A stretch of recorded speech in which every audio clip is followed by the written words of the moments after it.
दोस्तों, मैं अधिवक्ता स्वाति जैन जूडिस लीगल एसोसिएट में आपका एक बार फिर से स्वागत करती हूँ। आज मैं बात करने जा रही हूँ माननीय सर्वोच्च न्यायालय के जजमेंट को लेकर, जिसमें ये स्पष्ट कह दिया जाता है कि पत्नी ससुराल में रहने का अधिकार खो चुकी है, या यूं कि अब पत्नी को तुरंत अपना ससुराल का घर खाली करना होगा। वह किन्हीं भी परिस्थिति में ससुराल में नहीं रह सकती। साथ ही पति को भी ये आदेश दे दिया जाता है कि अब आप पत्नी के रहने की व्यवस्था करने के लिए बाध्य नहीं है, क्योंकि अक्सर हमें देखने को मिलता है कि अगर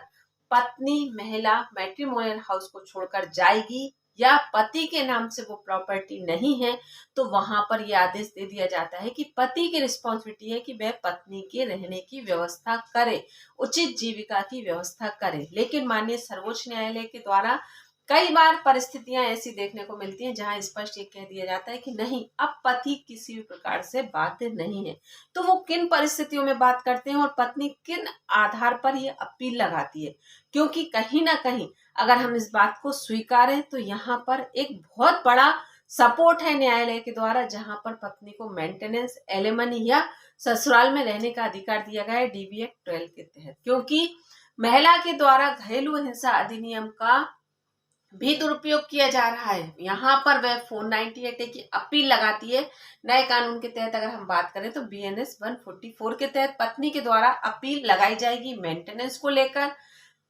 यहाँ साथ ही 84, 85 VNS के तहत पत्नी के द्वारा पति के ऊपर इन धाराओं का दुरुपयोग करते हुए अपील भी लगाई जाती है। और साथ ही पत्नी यहाँ पर DB Act का सहारा लेकर उसी परिवार में रहने का अधिकार मांगती है और अपने आप को इतना बेचारा साबित कर देती है कि कहीं ना कहीं न्यायालय के द्वारा पत्नी को ससुराल में रहने का अधिकार भी दिया जाता है। और यहाँ पर पति फ्रस्ट्रेट होता है, लेकिन यहाँ पर उस आदेश को जहां पर पत्नी के द्वारा अपील लगाई गई है उस कॉपी को न्यायालय के समक्ष नहीं रखता कि यह मेरे ऊपर पत्नी के द्वारा 498A मतलब BNS 84, 85 के तहत अपील लगाई गई है या मुझसे मेंटेनेंस की मांग की गई है, जबकि मैं पत्नी को अपने साथ रखने के लिए तैयार हूं, मैं अपने परिवार में रहने के लिए तैयार हूं, लेकिन पत्नी मेरे ऊपर इस तरह से शोषण कर रही है और उसके बाद पत्नी परिवार में रहने का अधिकार भी मांग रही है। तो ये कहीं ना कहीं पुरुष वर्ग की कमजोरी या गलती है। लेकिन हम टॉपिक से हट गए, हम टॉपिक पर थे कि पत्नी के द्वारा DB Act का सहारा लेकर अपील लगाई जाती है, लेकिन फिर भी परिस्थितियों को देखते हुए न्यायालय के द्वारा यह आदेश दिया जाता है कि पत्नी ससुराल में नहीं रह सकेगी। तो यहाँ पर वो पति आखिर किस प्रकार से अपने बात को रखते हैं या किस प्रकार से अपने तथ्यों को रखते हैं जहां पर उन्हें ये सफलता हासिल हो जाती है। तो यहाँ पर आपको तथ्य कुछ इस प्रकार से रखने हैं या अपनी बात को इस प्रकार से रखना है कि जहां पर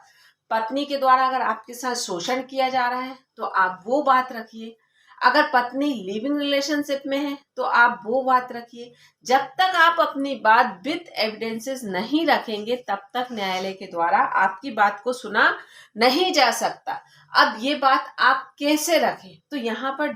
सिंपल सा है कि आपको विद एविडेंसेस, चाहे आपके पास कोई कॉल डिटेल ऐसी हो या फर्स्ट डिवाइस में होना चाहिए, लेकिन यहाँ पर कॉल डिटेल का मतलब ये नहीं होता कि आप फॉरवर्ड कर किसी और डिवाइस का सहारा लेकर आप न्यायालय के समक्ष रखें। और यहाँ पर आपको सत्यापित कर ही, मतलब जो आपके द्वारा तथ्य कहे जा रहे हैं वो पूरी तरीके से सत्यता के साथ है, ये भी आपको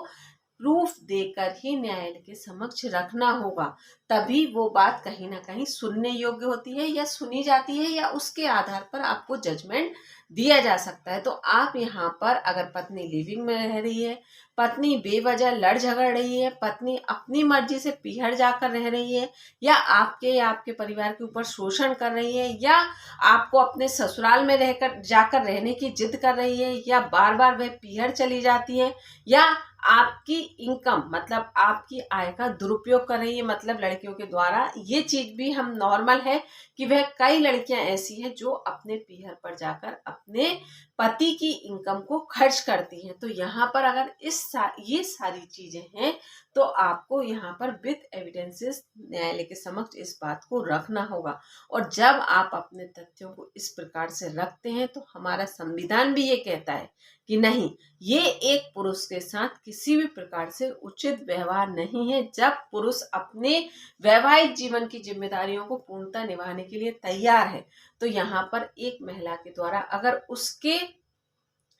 व्यवस्थाओं को या उसके सुचारू जीवन को चलने में किसी भी प्रकार की बाध्यता उत्पन्न की जा रही है तो यहाँ पर ये किसी भी प्रकार से उचित नहीं है। और ये कहकर न्यायालय के द्वारा आदेश दे दिया जाता है कि नहीं, एक पत्नी को अपने मैट्रिमोनियल हाउस में रहने का अधिकार नहीं है, अपने ससुराल में रहने का अधिकार नहीं है। साथ ही पति भी इस चीज के लिए बाध्य नहीं है कि उसके आगे जीवन यापन करने के लिए पति को उसके रहने की व्यवस्था करनी होगी। और यहाँ पर अगर आप लिविंग रिलेशनशिप एडल्ट्री प्रूफ कर देते हैं तो आप यहाँ पर 101% मेंटेनेंस से भी बच सकते हैं। तो यहाँ पर आपको सिर्फ और सिर्फ अपने उचित एविडेंसेस देने की आवश्यकता है, इसके अलावा और कुछ नहीं। अगर आप इस तरह से एविडेंसेस देंगे तो 101% आपको रिलीफ मिलना तय होगा। जानकारी अच्छी लगी हो तो वीडियो को लाइक और चैनल को सब्सक्राइब जरूर कीजिएगा ताकि मेरे आने वाली वीडियो की नोटिफिकेशन आपको मिल सके। और अगर आपको लगता है कि ये वीडियो किसी के लिए यूजफुल है तो शेयर भी जरूर कीजिएगा। धन्यवाद।